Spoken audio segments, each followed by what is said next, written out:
G'day, Dave Geary, MMJ Res Sales. Yeah, hi, Daniel Hastings here as well.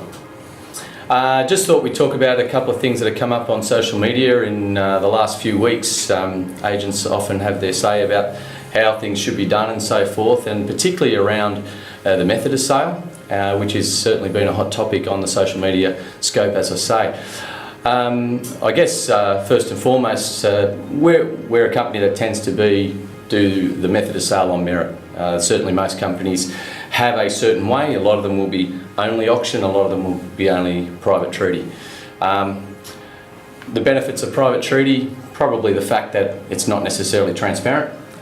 You can obviously have some negotiations done, not in the public domain. You sometimes have people that think a property is worth up here, and maybe the second and third buyers may be somewhere down here. So that's the benefit of certainly a private treaty. If you have those sort of situations, you have some benefit in that regards as far as your result is concerned at times.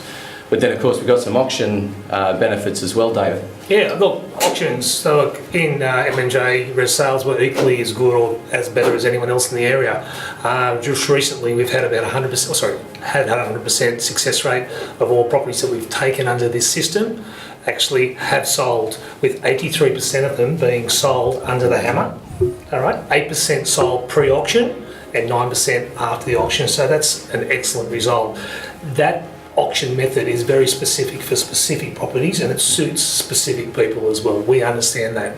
Expression of interest, Dan, you want to mention about that? Yeah, I mean, look, we're probably a company that does more of expression of interest than anyone else. Residentially, we probably have some concerns. A lot of people hesitate if they don't have a good, clear indication of price guidance, etc. And expression of interest is a very open form of sale, and I guess it's certainly in our experience very suited to the commercial market in particular, where you probably have very commercially orientated buyers.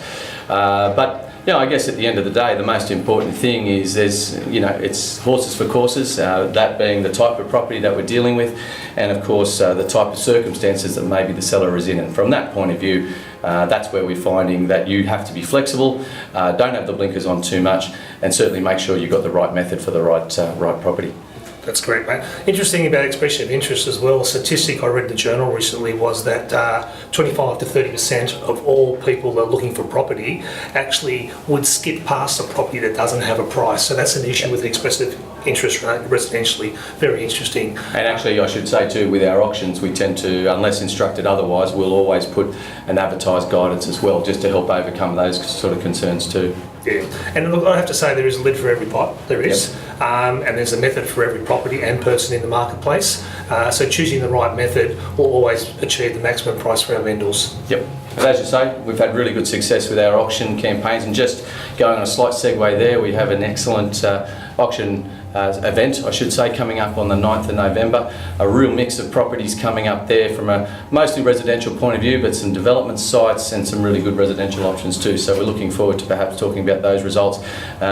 Certainly the market remains strong, and from that point of view, we're seeing, while we're talking about the auction, certainly the auction method working well, as well as the private treaty scenarios also. All right, thanks for your time. Hope to see you at the auction event. Have a good one. Thank you.